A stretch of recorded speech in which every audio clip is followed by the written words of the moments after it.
Welcome to Flute Q&A number 21. So it's the big 21 today. My name is Jane Kavanagh.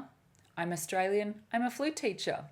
That's all you need to know. Actually, probably that the way I teach is proper technique. So I teach you the fundamentals of flute technique so that it makes all of your other playing easier and better. So we have questions today, sort of 6 questions. One of them is more of a comment from Kimberly. Well, actually, oh no, there's 5. 1, 2, 3, 4, 5. Kimberly, she asked 2 questions. Good on you, Kimberly. Keen bean. Scott, Paul, and Joseph. All right. So let's start with Kimberly's question. Oh, firstly, it's Sunday morning right now, so no truck noise. If you've ever, I don't know how obvious it is in the background, but sometimes I have trucks go past, but they don't do it on Sunday mornings. So there we go. Recording on Sunday morning. All right, the first question comes from Kimberly. She says, "Hello, Jane. I play in a church orchestra but want to learn other music too, jazz and classical." That's really awesome, Kimberly. It's really awesome that you feel like branching out, and it sounds like you're getting the idea of what you really love playing and you're gravitating towards that, which is awesome. Here's my gigantic piece of advice for you. Learn your flute technique from a really good classical flute player. And the reason for that is good classical flute players have excellent technique because what they do is so demanding. Now, when you want to learn jazz, so firstly learn your flute technique from a good classical flute teacher, and then go to a jazz musician for improvisation lessons. They don't have to be a flute teacher. In fact, they can be a flute player, a jazz flute player, but chances are they're also going to be a saxophone clarinet player if they play flute as a jazz musician. And that's one of the reasons why I want you to learn your flute technique from a really good classical flute player, is because they are flute specialists. And then I want you to find a jazz specialist, not a flute jazz specialist. So find a jazz specialist and they can teach you about improvising. And they don't necessarily have to be a flute player. So that's pretty cool. So that's very solid advice for getting good flute technique and then really good jazz improv skills as well. I've got a video to point you towards, Kimberly. It's what did I call it? 5 examples of how proper flute technique accelerate your progress. So I'll put the link for you under your question here. And I'll just give you a little brief overview if you want to go and watch this video. So the 5 examples of how learning proper technique make you improve quicker on the flute is how when you learn proper embouchure, it instantly fixes your sound, instantly improves your sound and helps your breath control. The second example is how learning the proper way of playing high notes is really, really good. And it's really good to learn early on. A lot of teachers either don't teach it or they reserve it for their way more advanced flute students, but it's something to learn as a beginner because it helps you right from the start and gets you into a good habit. The third thing is how learning proper breathing technique helps you play much longer phrases. The fourth one is, excuse me, I can't believe I just burped on national TV. Well, hardly national TV. Oh my God, even worse than national TV. It's international video. Anyway. The fourth one is how good technique is the basis of beautiful vibrato. So you can't fake beautiful vibrato. You have to have all the good technique set up beforehand, and then you add beautiful vibrato as the cream on the top. And then the fifth reason is how thoroughly removing tension from very specific parts of your body increases your finger speed. I know that might sound unrelated. Tension in your knees or your neck increases finger speed, but you bet it does, because all the tension that you hold in your body flows down your arms into your hands and slows down your fingers, makes them sort of tight and clunky. Okay, so go check out that video for more. All right, the next question comes from Kimberly again. She just asked her questions in 2 parts, and I thought it would be a good idea to answer them separately because they're quite separate. Oh, but I sort of answered in the first question. So Kimberly's second question is, I also need help with speeding up my fingers and reading. Can the FA help? The first time I read that, I went, what's the FA? And then I went, oh, the Flute Academy. Sometimes I refer to it as TFA, but that's pretty cool seeing it as FA. I like that you're doing the acronym thing, Kimberly. In the Flute Academy, you get the 45-day flute transformation, and days 32 to 36 of this transformation, specifically on getting faster fingers. Specifically faster fingers. So the answer to your question is yes, the Flute Academy will help your faster fingers. Now, the reason it's on day 32, not earlier, is because earlier we have a tension and pain. It's called the tension and pain module, and it goes through those specific parts of your body that I mentioned to isolate the parts of your body that are holding tension and to remove the tension. And as I mentioned before, that flows through to your fingers. So we do that first in the 45-day flute transformation, and then we go on to how to actually improve your finger speed once you've cleared that tension. As for reading, improving your reading, I'd suggest you go to a website like flutetunes.com. This is not my website. It's a really amazing website. Literally thousands of free pieces, well formatted for flute. And start printing out music, or just read it on the screen, whichever you prefer, and learning new music. There's all levels. So you can do beginner, intermediate, advanced.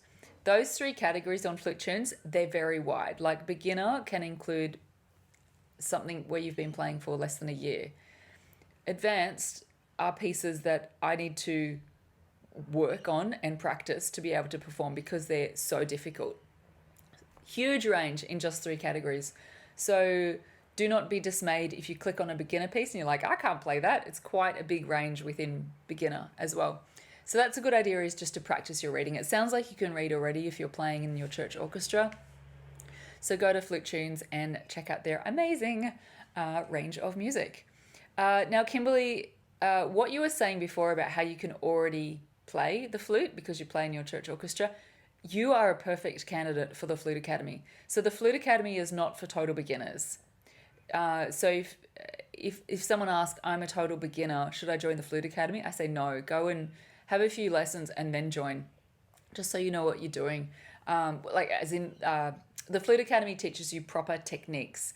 It fixes your techniques that you've got, but I don't say, here's where you put your thumb, here's where you put your finger, and it sounds like you know all that already. Okay, cool. The next question comes from Scott. I made this writing too small. Excuse me while I just show my... Oh, this question. Okay.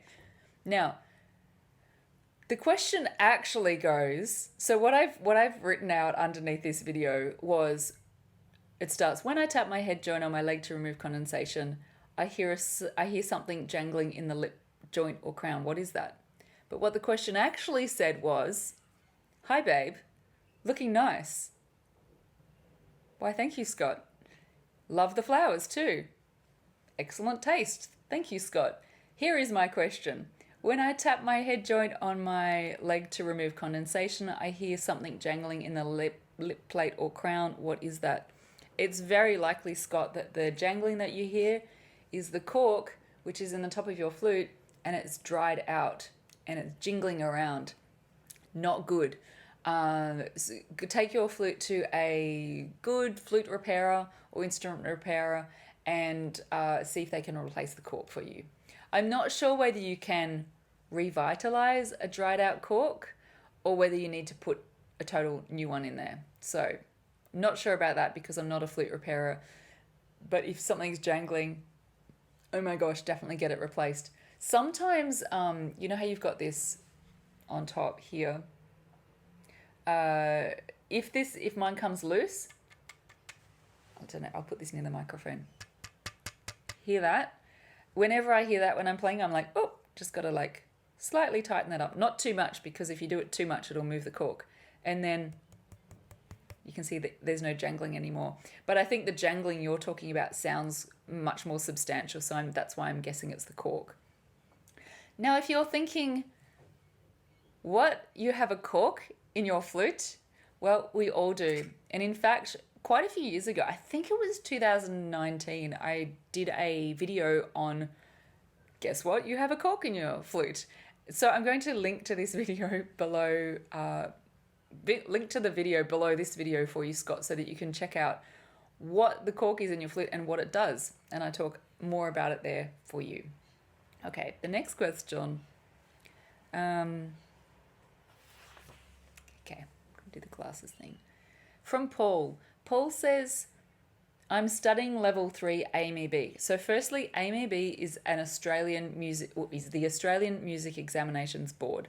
You would in Britain or in the UK and generally internationally, you also have things like the ABRSM, which is the Associated Board of the Royal Schools of Music, or Trinity Flute Exams.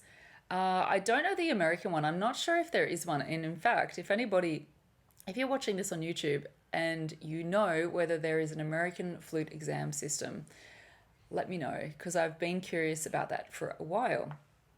I guess I could Google it, but you're probably more reliable than Google. So let me know under the video, or just send me an email, jane@flute.school, to let me know, because I'd love to know. Thanks. Okay, so anyway, so Paul says, I'm studying level 3 AMEB. Should I master one piece before another piece? Or should I practice many pieces at the same time without completing one? This is such a good question, Paul. Such a good question. So here is my recommendation for you, and I feel quite strongly about this because I know how well this works for my students.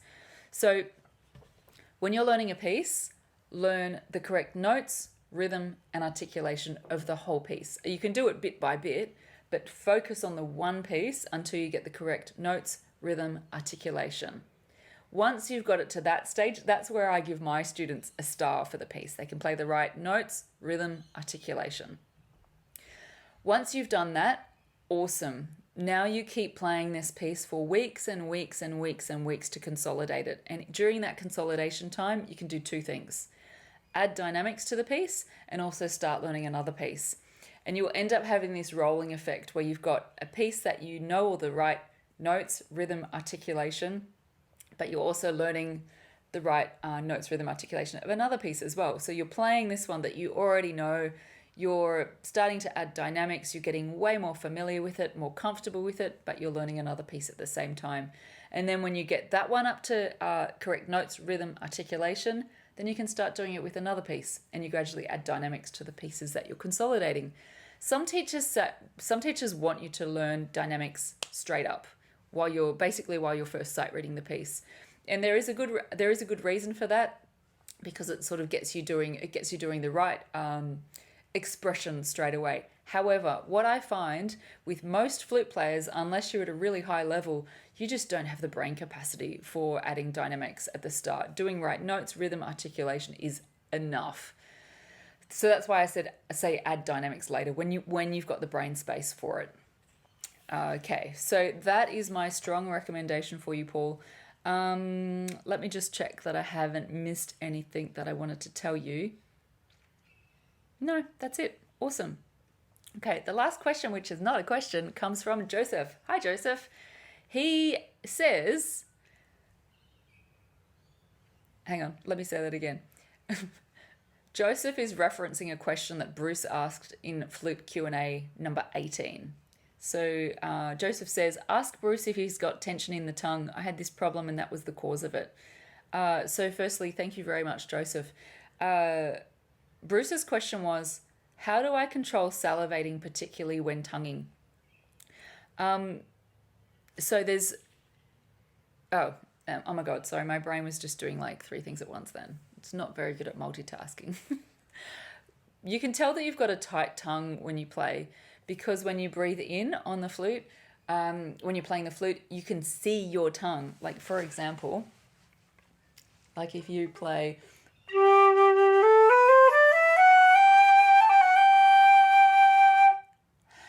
and you breathe in and you can see your tongue is up high, that is pointing towards the fact that you have a tight tongue, and that restricts your breathing in. And in Joseph's experience, it makes him salivate more, which is really interesting to hear, Joseph. Now, if you can see your tongue, it gives you a clue that your tongue is tight. Bear in mind that it is very difficult to just suddenly relax your tongue if you also have tight shoulders, tight neck, tight torso, tight arms, which is why that module in the Flute Academy, in the 45-day flute transformation, which is why that tension module is a standalone module, because it's so important to the other parts of your playing, especially breathing. Now, if you breathe in, you're looking in the mirror and you're like, I want to see if I've got a tight tongue when I play the flute. And you're like, I can't even see my tongue. If the reason you can't see your tongue is because your mouth is so closed when you breathe in, like this.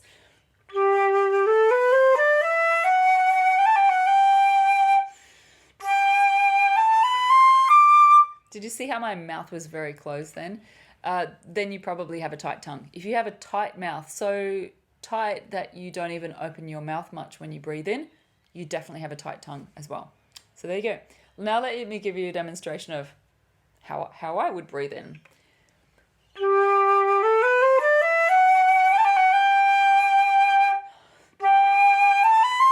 And I can feel that when I breathe in, my mouth is open. And when your mouth is open, your tongue is low. You get more in, and it means that you have relaxation in places that is really important to have relaxation. That's it.